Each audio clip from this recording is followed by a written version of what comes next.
தமிழ் மக்களுக்கு வணக்கம். இங்க நம்ம பேச போற விஷயம் வந்து நம்ம சங்கத்தமிழன், அதாவது விடுதலை சிறுத்தைகள் கட்சியுடைய சங்கத்தமிழன். அது மட்டும் இல்லாமல் அங்கே கந்தர்வக்கோட்டை பகுதியைச் சேர்ந்த அந்த எம்எல்ஏ மார்க்சிஸ்ட் கம்யூனிஸ்ட் அந்த எம்எல்ஏ அவங்களும் வந்து 2 பேரும் போயிருக்காங்க. எங்கே அப்படின்னாக்கா வேங்கை வயலுக்கு போயிருக்காங்க. வேங்கை வயல்ல அவர்கள் சென்ற பொழுது மக்களை சந்திப்பதற்கு அவர்களுக்கு அனுமதி வழங்கப்பட்டாலும் மீடியாக்களுக்கு அனுமதி வழங்கப்படுவதில்லை. அப்போ அது அறிவிக்கப்படாத ஏற்கனவே நம்ம பேசின மாரி அறிவிக்கப்படாத 144 சட்டம் வந்து அங்க அமலில் இருக்கிறது. ஊரடங்கு உத்தரவு போடப்பட்டிருக்கிறது. அப்படின்றது தான் இங்கே குற்றச்சாட்டாக நான் வைக்கல. சங்கத்தமிழன் வைக்கிறாரு. நீங்களே இந்த காணொளிய பாருங்க. நீங்க சட்டமன்ற உறுப்பினர் எங்க கட்சியோட செய்தி தொடர்பாளர். அது வர்றது வந்து மீடியாவில் தெரியணும்ல. மக்கள்கிட்ட அது வந்து வீரவணக்க செலுத்தியா கட்சியில் அப்படின்றது அது எங்களுடைய கடமை தானே. ஒரு ஜனநாயகத்துக்கான ஒரு கேள்வி தானே. நாங்கள் யாரும் இப்போ பேட்டி ஈட்டி எதை பற்றி நம்ம சொல்ல போறது இல்லை. நீங்க வர்றதுக்கு இல்லை, நான் போறதுக்கு வந்ததுக்கு மீடியாவை அனுப்ப முடியாது. ஒரு கம்யூனிஸ்ட் கட்சி தெரியுதா ஐயா? நம்ம ஐயா நம்ம சட்டமன்ற உறுப்பினர் கேட்டிருக்கிறீங்க. கேட்கறதுக்கு நாங்க ரெடியா இருக்கோம். ஆமா, நம்ம வெளிச்சம் டிவி நீங்க வாங்க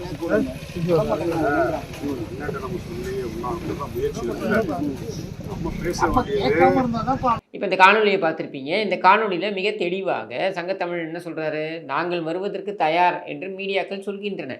மீடியாக்கள் அப்படி சொன்ன பிறகும் கூட அவர்களை அழைத்து செல்வதற்கு காவல்துறை தடை போடுகிறது.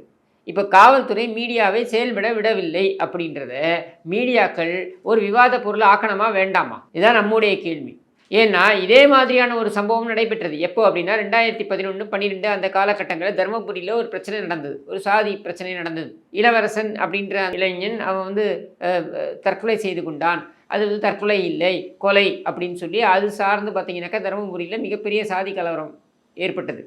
அந்த காலகட்டத்தில் 144 வந்து அங்கே வந்து அமல்படுத்தப்பட்டது. ஏன்னா கலவரம் பகிரங்கமாக நடந்திருக்கு. கலவரம் நடந்ததுனால 144 போடப்பட்டது. அப்போவே பார்த்தீங்கன்னாக்க இந்த மீடியாக்காரங்கள்லாம் போய் அங்கே போய் நின்று சண்டை போட்டாங்க. யார் இந்த விகடனில் இப்போ இருந்தார் அருளினியன், இவங்கெல்லாம் போய் சண்டை போட்டாங்க. நாங்கள் உள்ளே அனுப்பப்பட வேண்டும், எங்களை எப்படி நீங்கள் உள்ளே அனுமதிக்க முடியாதுன்னு சொல்கிறீங்க, இப்படின்லாம் சண்டை போடக்கூடிய இந்த மீடியா இன்றைக்கு வாய் மூடி இருக்கிறது.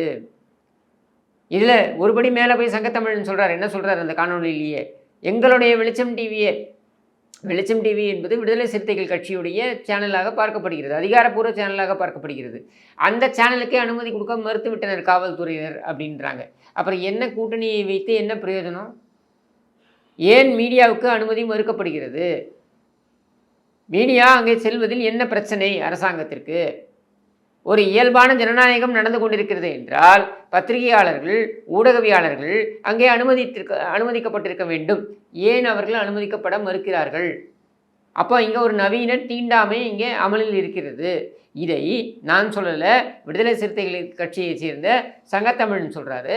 அங்கே அதுக்கு சாட்சியாக கம்யூனிஸ்ட் கட்சியை சேர்ந்த எம்எல்ஏவும் இருக்கார், கந்தரக்கோட்டை எம்எல்ஏவும் இருக்கார். அப்போது கூட்டணி கட்சிகளே இந்த குற்றச்சாட்டை வைக்கின்றன அப்படின்ற நிலையில் இந்த அரசாங்கம் எதற்காக இந்த ஊரடங்கை அங்கே அமல்படுத்தி இருக்கிறது அப்படின்ற தெளிவுபடுத்த வேண்டிய, விளக்க வேண்டிய ஒரு நிலையில் இருக்காங்க.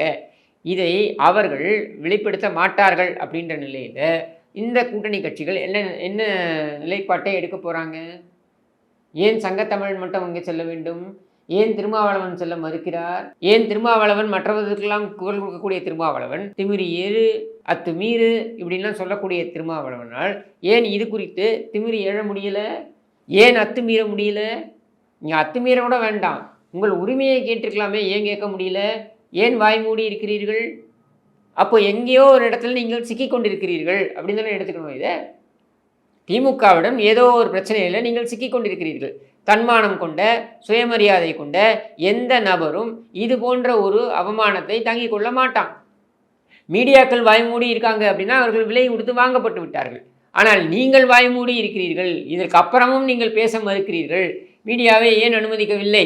ஜனநாயகத்தை ஏன் நீ வந்து குழி தோண்டி புதைக்கிறாய் அப்படின்னு உன்னால் கேட்க முடியல அப்படின்னா நீங்கள் விலை போய் விட்டீர்கள் அப்படின்னு எடுத்துக்கலாம். இல்லை, வசமாக சிக்கி இருக்கிறீர்கள்.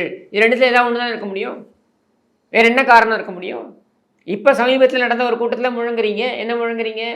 2 சீட்டு 4 சீட்டுக்காக எல்லாம் எதிர்பார்த்து நிற்கக்கூடிய கட்சி விடுதலை சிறுத்தைகள் கட்சி கிடையாது.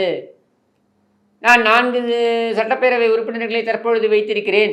இந்த 4 சட்டப்பேரவை உறுப்பினர்களை நான் 6 சட்டப்பேரவை உறுப்பினர்களாகவோ 8 சட்டப்பேரவை உறுப்பினர்களாகவோ நான் மாற்றுவது அப்படின்றது என்னுடைய இலக்கு கிடையாது. அப்படி நான் நினைத்திருந்தால் எவ்வளவோ சமரசங்களை செய்து கொண்டு போயிருக்கலாம். ஆனால் நான் அதையெல்லாம் செய்யவில்லை. இப்பொழுது என்னிடம் 2 நாடாளுமன்ற உறுப்பினர்கள் இருக்கிறார்கள்.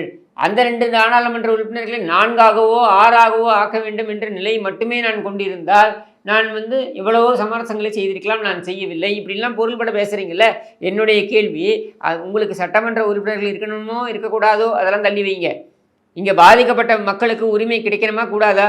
அவர்கள் உரிமை நிலைநாட்டப்பட வேண்டுமா கூடாதா?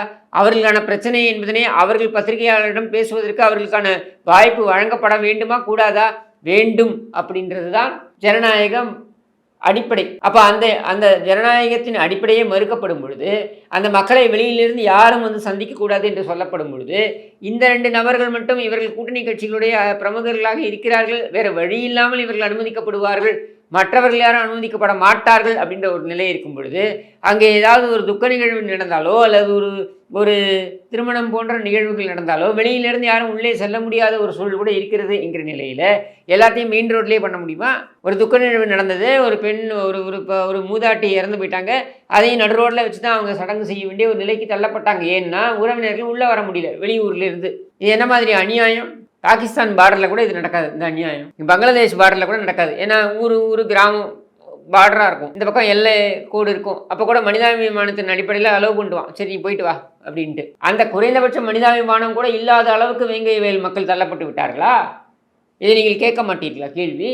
அப்புறம் என்ன கருணாநிதிக்கு நீ கூட்டணியில் இருக்க அப்படின்ற கேள்வி வரும் இல்லை? இங்கே இந்த கூட்டணியால் யாருக்கு பயன்? பாதிக்கப்பட்ட மக்களுக்கு பயனில்லை, ஒடுக்கப்பட்ட மக்களுக்கு பயனில்லை, பிற்பட்ட மக்களுக்கு வகுப்பை சேர்ந்த மக்களுக்கு பயனில்லை, அரசு ஊழியர்களுக்கு பயனில்லை, தொழிலாளர்களுக்கு பயனில்லை, யாருக்குமே பயனில்லை. ஆனாலும் நீங்கள் கூட்டணியில் தொடர்வீர்கள். எதற்காக தொடர்கிறீர்கள் என்றால், நாங்கள் பெரியாரியத்தை தூக்கி நிறுத்துவதற்காக நாங்கள் தொடர்கிறோம். அது என்ன பெரியாரியம்? யாருக்குமே எதுவுமே பயனில்லாத ஒன்று பெரியாரியம் என்று சொல்ல போகிறீர்களா? இந்த பொம்மை முதலமைச்சர், செயல்படாத ஒரு முதலமைச்சர், இவர்தான் பெரியாரியத்தை தூக்கி நிறுத்தப் போகிறாரா? பெரியாரியம் என்றால் என்ன, அது ஈர வெங்காயம் என்னன்றதோ தனியாக வைப்போம். அது தனியாக ஒரு நாள் நம்ம பேசுவோம். அது விவாதத்துக்கு உட்படுத்தப்பட வேண்டியது. அது ஏற்கனவே சீமான் உட்படுத்தி இருக்கிறார். அதை நம்ம தனியாக பேசுவோம்.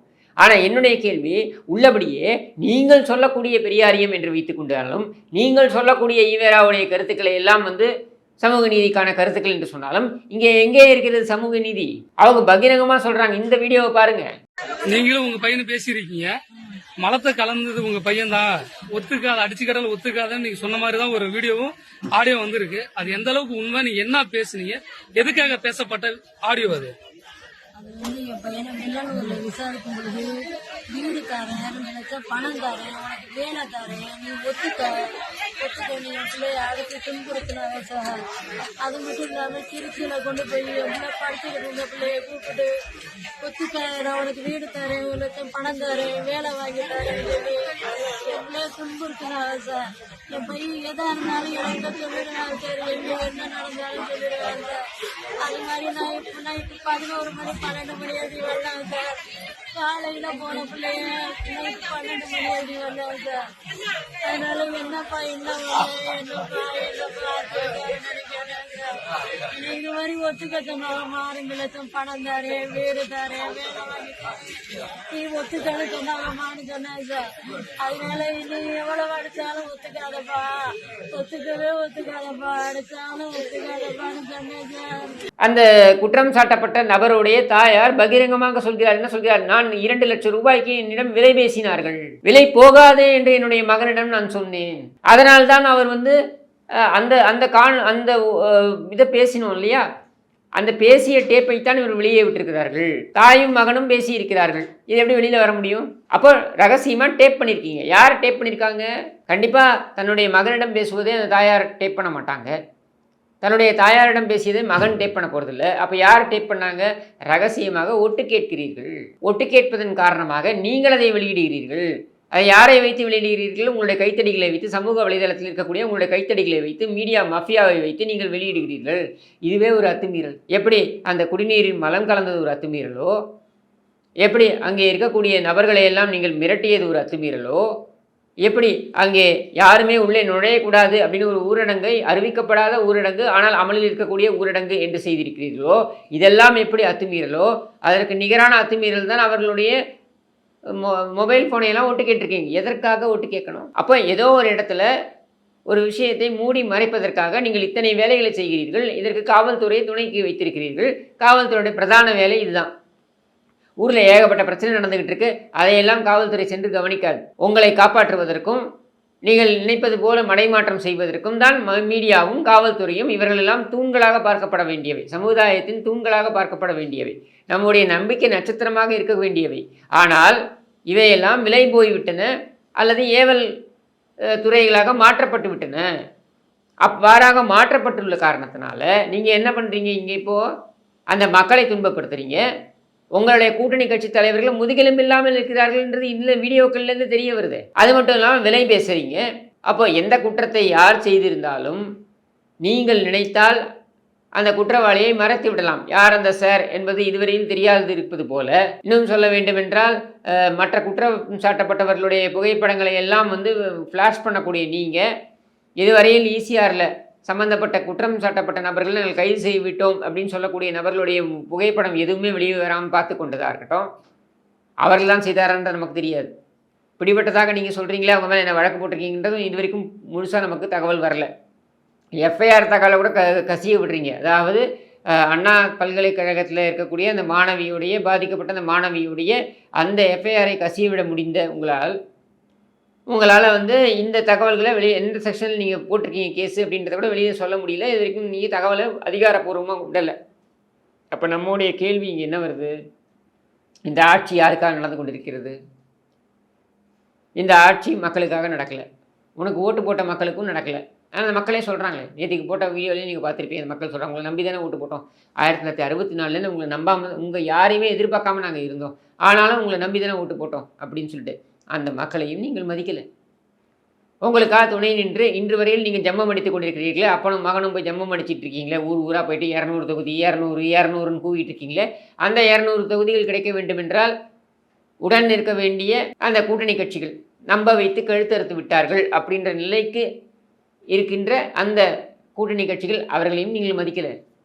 மீடியா கொண்டு போய் சேர்த்திடும் அப்படின்னு எதிர்பார்க்கக்கூடிய எதிர்பார்ப்புகள் வைக்கப்பட்டுள்ள அந்த மீடியாக்களையும் உள்ளே அனுப்ப மாட்டீங்க. எப்படியும் உங்களை மீறி எந்த தகவலும் வரப்போகிறதில்லை, ஆனாலும் அனுப்ப மாட்டீங்க. இப்படி எல்லா தரப்பையும் ஏமாற்றிவிட்டு நீங்கள் ஆட்சி புரிந்து என்ன பயன்? யாருக்கு பயன்? உங்கள் குடும்பத்திற்கு பயன். அது மட்டும்தான் இங்கே நடந்து கொண்டிருக்கிறது. எவ்வளவு சீக்கிரம் உங்களது மகனுக்கு பட்டாபிஷேகம் சூட்டலாம் என்பது யோசனை மட்டும்தான் உங்களுடைய மனதில் ஓடிக்கொண்டிருக்கிறது. இவ்வளவு தான் இங்கே நடந்துக்கிட்டு இருக்கு. இதுதான் இந்த ஆட்சி, இதுதான் இந்த விடியல். யாருக்கு விடியல்? ஒரே ஒரு ஒற்றை குடும்பத்திற்கு விடியல். ஒரு கேடுகட்ட நாசக்கார அராஜக குடும்பத்திற்கு விடியல்.